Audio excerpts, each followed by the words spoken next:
दिव्यांग और अनाथ विद्यार्थियों के लिए झारखंड की हेमंत सोरेन सरकार ने वाल्मीकि योजना शुरू की है। इस योजना के तहत नए सत्र में सरकार व्यावसायिक कोर्स के लिए 1200 तथा स्नातक एवं स्नातकोत्तर की पढ़ाई के लिए 12,000 विद्यार्थियों के 10 लाख रुपए तक की ट्यूशन फीस का वहन करेगी। इसके साथ ही महीने के खर्च के लिए भी 4,000 रुपए दिए जाएंगे। महाराष्ट्र नवनिर्माण सेना मनसे के नेता अविनाश जाधव ने विधानसभा चुनावों में क्षेत्र में पार्टी की हार की जिम्मेदारी लेते हुए ठाणे और पालघर जिलों के प्रमुख पद से इस्तीफा दे दिया है। उन्होंने बताया कि विगत विधानसभा चुनाव में मिली हार के बाद उन्होंने ये फैसला लिया। अविनाश जाधव ठाणे विधानसभा क्षेत्र में भाजपा के मौजूदा विधायक संजय केलकर से हार गए। बीजेपी सांसद निशिकांत दुबे ने कहा कि झारखंड में अभी नई सरकार बनी है, अभी इस सरकार को 6 महीने कार्य करने के लिए देने चाहिए। प्रदेश की नई सरकार द्वारा जो भी वादे चुनावों के दौरान किए गए हैं, 6 महीने के दौरान वो क्या कर पाएंगे, ये देखना जरूरी है। इसके बाद ही सरकार के कार्यों के बारे में कुछ कहा जा सकता है। मुख्यमंत्री पुष्कर सिंह धामी ने देहरादून में राज्य स्तरीय खेल महाकुंभ का शुभारंभ किया। उन्होंने कहा कि राज्य स्तरीय खेल महाकुंभ के पदक विजेता खिलाड़ियों को भी सीधी भर्ती के पदों पर अन्य खिलाड़ियों की तरह 4% आरक्षण का लाभ दिया जाएगा। साथ ही खेल महाकुंभ में जनपद स्तर पर प्रतिभाग करने वाले खिलाड़ियों को भी स्पोर्ट्स किट प्रदान की जाएगी।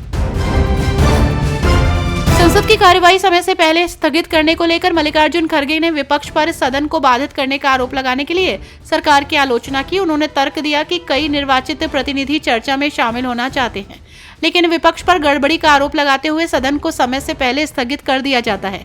खड़गे ने इस बात पर जोर दिया कि सदन में व्यवस्था बनाए रखना सरकार की जिम्मेदारी है, विपक्ष की नहीं। संसद की कार्यवाही जल्दी स्थगित करने पर उन्होंने कहा, वे आरोप लगाते हैं कि हम सदन को चलने नहीं देते। महाराष्ट्र में सीएम फेस को लेकर अभी भी सस्पेंस बना हुआ है, तो वहीं इसी बीच बीजेपी नेता किरीट सौम्या ने शिवसेना उद्धव ठाकरे गुट के नेता संजय राउत के सवाल पर प्रतिक्रिया देते हुए कहा कि संजय राउत के इंतजार का 5 दिसंबर को अंत होगा। 5 दिसंबर को महाराष्ट्र की जनता को एक अच्छा और मजबूत मुख्यमंत्री मिलेगा।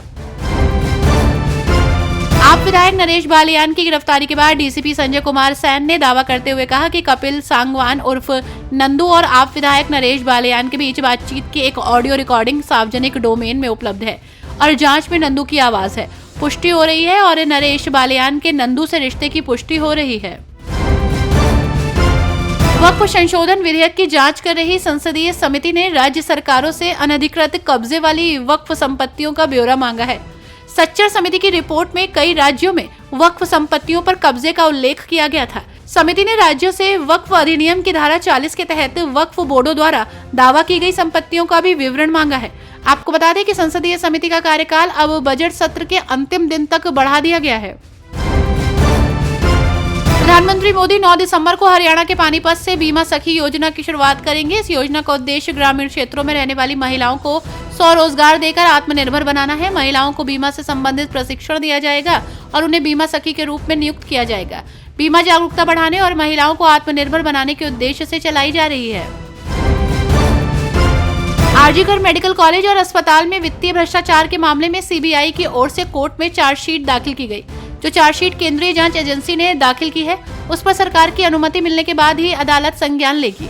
सीबीआई द्वारा दाखिल की गई चार्जशीट में अस्पताल के पूर्व प्रिंसिपल संदीप घोष समेत कई स्टाफ के नाम हैं।